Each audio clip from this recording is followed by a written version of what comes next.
Oh, quelle franche rigolade. Binge audio.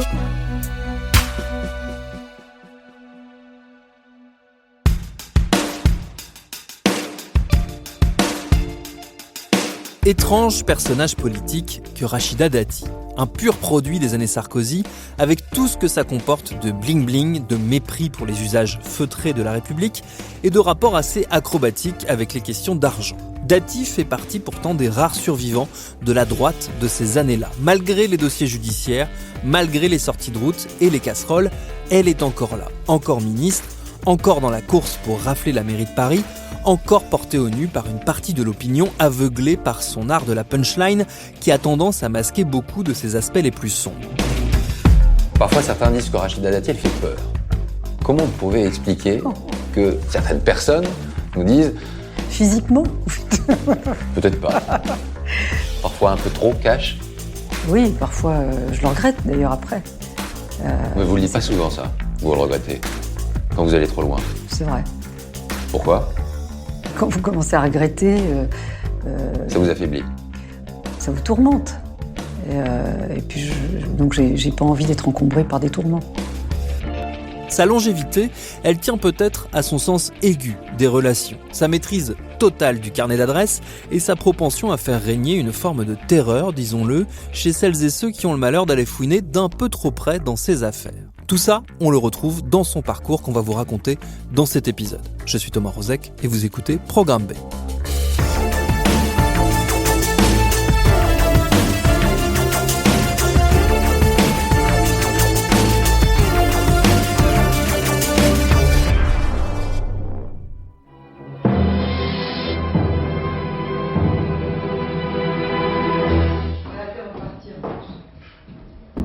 Je suis magistrat et plus spécifiquement juge.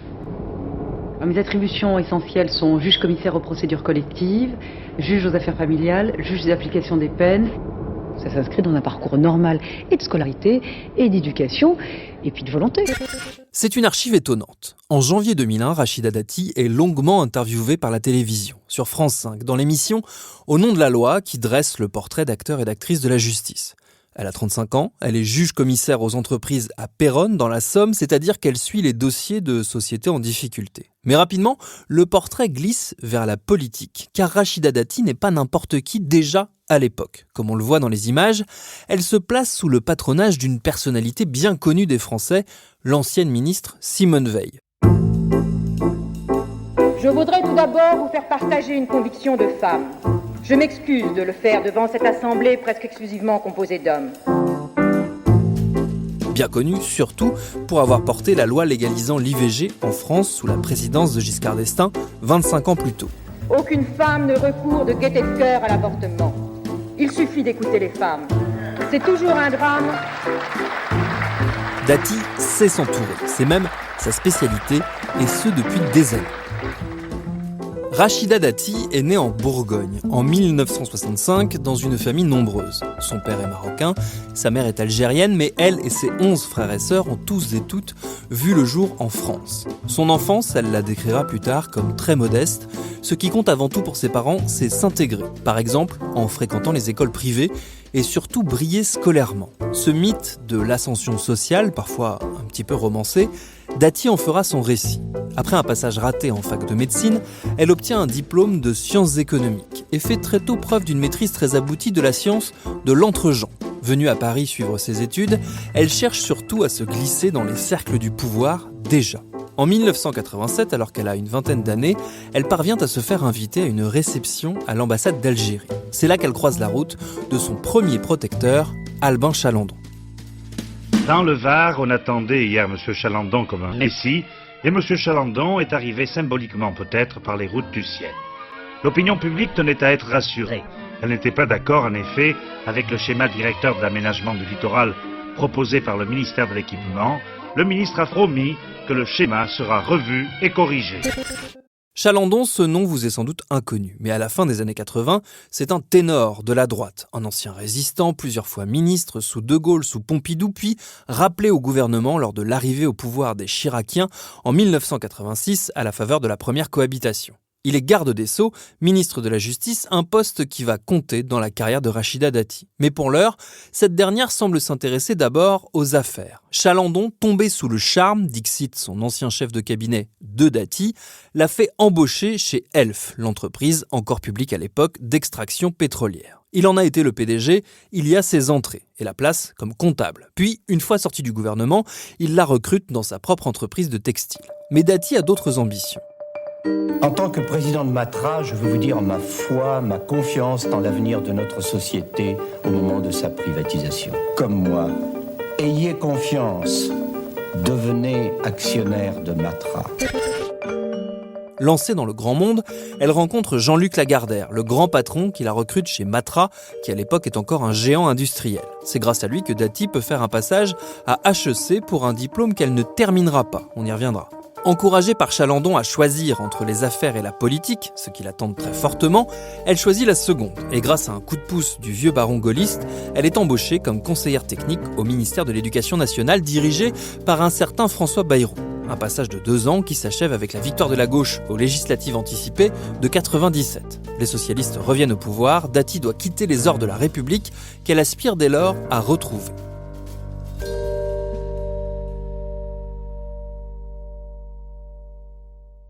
En attendant, pour rester dans le giron du pouvoir et étoffer son CV, elle choisit la magistrature, sur les conseils de Simone Veil qui la prend sous son aile. Elle rentre à l'école de la magistrature sur dossier, un dossier où elle fait figurer son fameux diplôme d'HEC, pas vraiment obtenu. Une mention qui lui sera reprochée des années plus tard. Mais pour l'heure, elle prête serment en 1999 et on la retrouve donc au tribunal de Péronne, où elle ne compte pas s'éterniser. D'ailleurs, elle brille surtout par ses absences répétées, ne manquant jamais une occasion d'aller faire un tour à Paris et travailler son réseau. Un travail qui marche, puisqu'en 2002, on la retrouve aux côtés de Nicolas Sarkozy, tout juste nommé ministre de l'Intérieur dans le gouvernement Raffarin. Moi, je l'ai vécu. J'étais sa collaboratrice. Il voulait être sur le terrain tout le temps, et sur tous les sujets liés à la sécurité.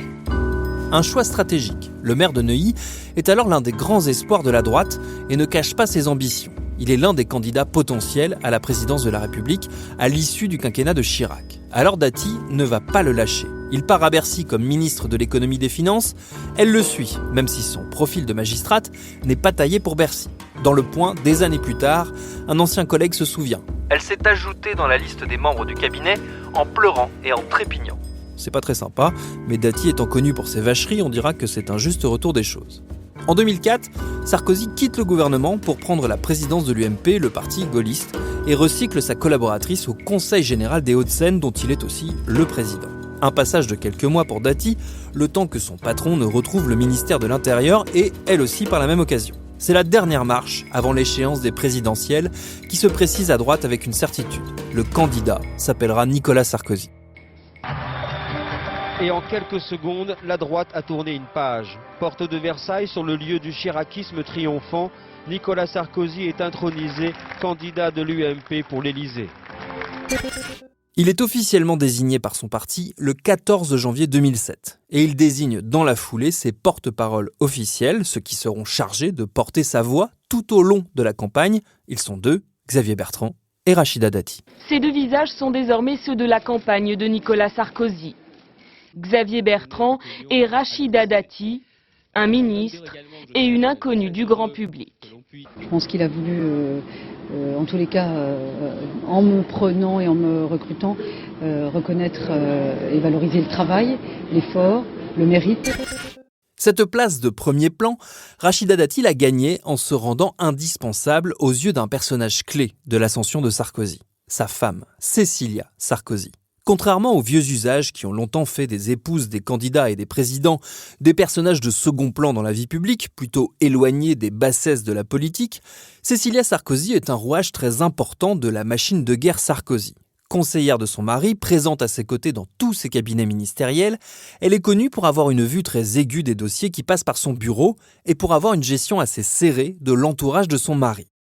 Absolument, je suivrai où qu'il aille parce que ça fait des années qu'on travaille ensemble et ça va continuer, je pense. Dati et elle deviennent très vite amies. Et elle va jusqu'à jouer le rôle de confidente, c'est ce que rapportent les observateurs de l'époque, lorsque le futur couple présidentiel bat de l'aile et que Cécilia Sarkozy part pour les États-Unis en 2005, retrouver le publicitaire Richard Attias avec qui elle a une liaison. La presse bruisse de rumeurs et Rachida Dati, elle, tient l'épouse en cavale au courant des faits et gestes de celui qui est encore son mari. Elle prépare le terrain pour une réconciliation qui intervient pile à temps pour la campagne présidentielle qui s'annonce. Toujours dans Le Point des années plus tard, on peut lire « Quand Cécilia Sarkozy revient, elle ne jure que par Rachida Dati ». Dans le Nouvel Obs, Cécilia Sarkozy explique carrément que Dati est plus qu'une amie, c'est ma sœur. Le candidat fait donc place nette pour la protéger de son épouse qui devient incontournable à ses côtés, quitte à froisser quelques sensibilités parmi ses vieux copains de l'UMP, on y reviendra.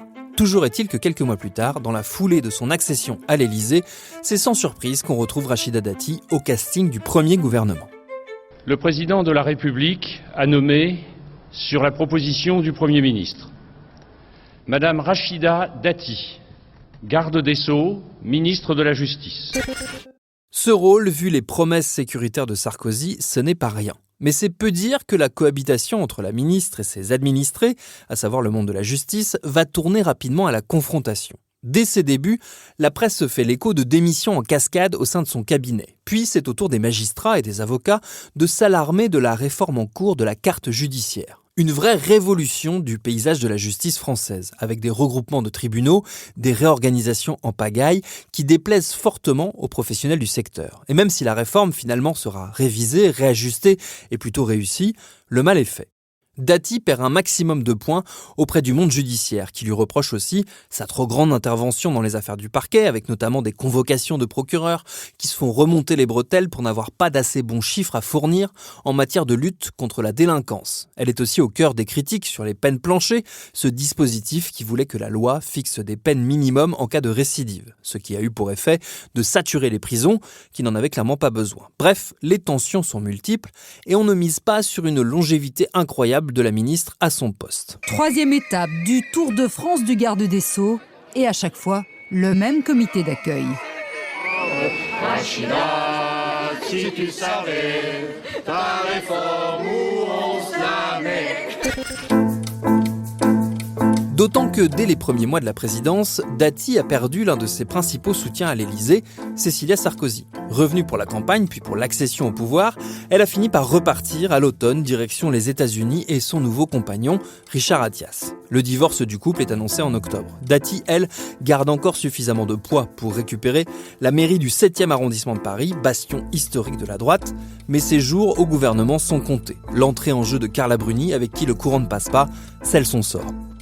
Avec Carla, nous avons décidé de ne pas mentir. Et puis vous l'avez compris, c'est du sérieux. En 2009, Sarkozy la charge de mener la liste de l'UMP aux élections européennes, une manière de lui indiquer la sortie. Les sondages indiquent que la droite devrait arriver en tête du scrutin et en cas de victoire, elle devra quitter son poste de ministre, ce qu'elle fait en juin 2009.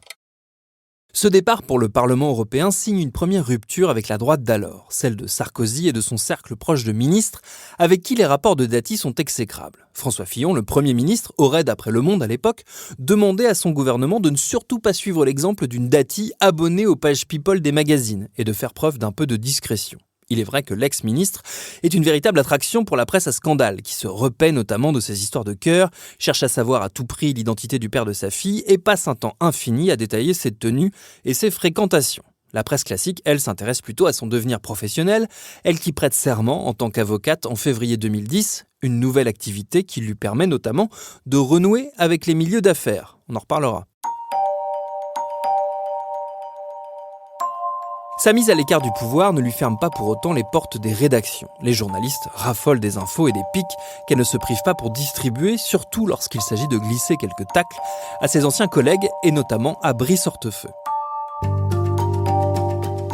Cet ami historique de Sarkozy, présent à ses côtés depuis les années 80, avait été mis un peu à l'écart lors de la campagne de 2007. À l'issue de la victoire, lui qui se voyait bien ministre de l'Intérieur hérite du ministère de l'Identité nationale, ce qui est un peu moins glorieux. Il revient en grâce à la faveur du départ de Cécilia Sarkozy, qui faisait partie de ceux qui l'avaient tenu à l'écart. Dati, une fois sortie du premier cercle, lui réserve ses plus belles vacheries, exercice dans lequel elle est passée maître. Son grand talent, si on en croit les échos dans la presse d'époque, c'est sa capacité à collectionner les dossiers à l'encontre de ses adversaires. Hortefeux en fera les frais très directement lorsqu'elle le menacera, en 2013, de révéler à la presse des malversations et des petits arrangements supposés avec la loi dont il se serait rendu coupable. Une menace envoyée par texto, un SMS resté célèbre. Salut le facho, je vais te donner un dernier avertissement par ce SMS dont la copie est envoyée à Nicolas Sarkozy. Soit tu me lâches, soit je vais déposer l'assignation qui date de 2 ans dans laquelle tu figures avec d'autres pour atteinte à ma vie privée et écoutes illicites. Sarkozy l'avait reçue et m'avait demandé de ne pas la déposer au tribunal en ta qualité de ministre naze de l'Intérieur. De plus, je vais dénoncer l'argent liquide que tu as perçu pour organiser des rendez-vous auprès de Sarko lorsqu'il était président, l'emploi fictif de ton ex à la caisse d'épargne et l'emploi illégal de ta compagne actuelle au Parlement européen. Et je peux continuer avec les avantages que tu as eus et as encore à l'UMP à l'insu de ceux qui payent. Alors maintenant, je te préviens très fermement, tu me fous la paix. Je ne te lâcherai pas, espèce de voyou. Hélas, à l'époque, les téléphones d'Hortefeux et de bien d'autres membres du cercle rapproché de Sarkozy sont sur écoute dans le cadre de l'enquête sur les financements de la campagne de 2007, c'est ce qu'on appelle l'affaire libyenne. Le SMS va donc atterrir dans le dossier d'instruction et sera révélé par Mediapart. Il a l'avantage de donner une idée de la méthode Dati. On frappe fort, on hausse le ton, on menace, quelle que soit la qualité de la personne face à vous. Et surtout, quand il s'agit d'un journaliste. On l'a vu lorsqu'Élise Lucet de France 2 a eu le malheur de vouloir l'interroger sur la possibilité de conflit d'intérêts entre ses activités de parlementaire européenne et celles d'avocate de quelques puissantes entreprises comme GDF Suez, Total ou Renault. C'est juste une interview, je vois pas ce qui vous fait peur, franchement. Oh, je vois peur de vous. C'est pas nous bien, on les blancs. C'était une interview. Non mais quand je vois votre carrière pathétique. Ou encore plus récemment sur France 5, lorsque Patrick Cohen, dans cet avou, a osé lui demander si oui ou non elle avait bien déclaré au Parlement européen les 300 000 € d'honoraires qu'elle avait perçus de la part d'une société de conseil liée à ces mêmes grands groupes industriels. Vous n'avez pas d'éléments de ce qui a été dit. Est-ce que vous avez été vérifié? Monsieur Cohen, il y a une enquête Mediapart qui vous a mis en cause pour harcèlement, management toxique. Non, pas. Si, l'enquête Mediapart qui est ressortie très récemment. Est-ce que c'est vrai, monsieur Cohen? Est-ce que vous harcelez vos collaborateurs? Est-ce que vous êtes désagréable avec les gens avec lesquels vous travaillez? C'est affirmé dans une enquête Mediapart. Il suffirait que je fasse un article 40 pour dénoncer suite à ce papier de Mediapart. On peut tout à fait saisir. Vous pouvez avoir une enquête. C'est pas très reluisant ce que vous faites, madame Dati. Ah ben, franchement, c'est pas très honorant. Ce que vous faites, c'était pas très reluisant. C'est déshonorant. Car au fil du temps, Rachida Dati s'est mise à accumuler, à l'image de son ancien patron Sarkozy, un petit lot de dossiers judiciaires et de polémiques liés à peu près toutes à des questions d'argent.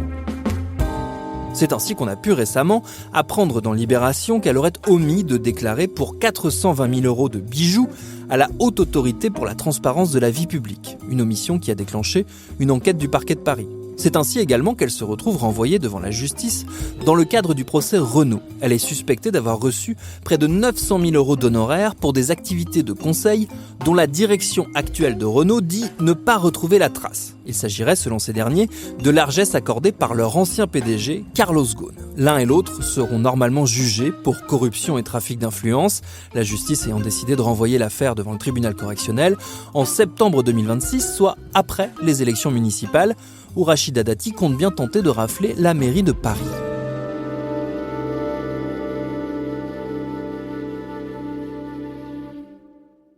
C'est devenu l'un de ses objectifs majeurs et le tremplin sur lequel elle a bâti son comeback sur la scène nationale. Toujours maire du 7e arrondissement, Rachida Dati a passé les dernières années à se poser en principale opposante à Anne Hidalgo, qu'elle avait tenté sans succès de détrôner en 2020. Depuis, les séances du Conseil de Paris où elle siège sont l'occasion de tirer à balles réelles sur la municipalité. Vous êtes, messieurs, mesdames, les journalistes, convoqués au Dati Show. Votre politique pénalise les familles. Vous ne construisez pas, vous bétonnez la ville. On ne vous a pas beaucoup entendu sur les agressions sexuelles et les femmes violées sur le Champ de Mars. Depuis que vous êtes maire, Paris a perdu plus de 30 000 élèves. Vous pourrez nous faire changer de locaux, mais Madame Hidalgo, malheureusement pour vous, je serai toujours là. Je le regrette pour vous. Une séance régulière de vacherie qui lui valent une certaine sympathie jusque dans les rangs de la gauche, qui a tendance à oublier la réalité de ses idées politiques derrière son côté sassy, méchante de Walt Disney un peu piquante. Toujours est-il que ce retour de hype de Rachida Dati, il s'est agrémenté d'un retour au pouvoir. À la surprise générale, alors qu'on pensait ces années au gouvernement derrière elle, la voilà qui surgit sur la liste des portefeuilles ministériels lors de l'arrivée à Matignon de Gabriel Attal en janvier 2024. Sur la proposition du Premier ministre, le président de la République a nommé Madame Rachida Dati, ministre de la Culture. Pas grand monde ne l'avait vu venir, même s'il se murmurait que la Macronie prévoyait quelques prix stratégiques au sein des Républicains qui s'empressent de l'exclure du parti pour un temps seulement. Car si Dati vient au ministère, c'est avant tout pour viser Paris. Ce serait le deal, si on en croit les indiscrétions relayées notamment par Le Monde à l'époque. Elle met sa visibilité et sa surface médiatique au service d'un gouvernement qui peine à faire comprendre ses réformes, et en échange, les macronistes ne se mettront pas sur son chemin lors des municipales de 2026. Un deal qu'elle réussit à imposer à tous les successeurs de Gabriel Attal, puisqu'elle est de tous les gouvernements qui se sont succédés depuis. Elle va même jusqu'à arracher l'investiture des Républicains au municipal, après avoir menacé d'empêcher Michel Barnier de briguer un mandat de député à Paris en se présentant contre lui. La méthode Dati encore et toujours. Ce passage au ministère, cependant, n'est pas pour l'instant une opération totalement gagnante. La très contestée réforme de l'audiovisuel public dont elle avait la charge a fini par disparaître dans l'agenda parlementaire. Tout comme a disparu la promesse des macronistes de ne pas investir de candidats à Paris. Le parti Renaissance, dirigé par Gabriel Attal, a choisi finalement de désigner Pierre-Yves Bournazel, un ancien des Républicains, pour les municipales. Une façon pour eux de marquer leur indépendance vis-à-vis de l'Élysée, et aussi, pourquoi pas, de signifier que, menace ou pas, grande gueule médiatique ou pas, Rachida Dati reste un parfait exemple d'un univers politique sans scrupules, que ni les mises en examen, ni les scandales à répétition ne semblent faire scier. Un vieux monde dont on nous avait juré qu'il appartenait au passé, mais qui pour l'instant semble avoir de beaux restes. Quand vous insultez une journaliste dans un couloir, vous ne dites pas, allez, en rentrant, j'aurais pas dû dire ça, j'étais trop loin, c'était compliqué. Est-ce que vous croyez que je suis obsédée par le truc me travaille après? Je sais pas. Ben non. Jamais. Jamais.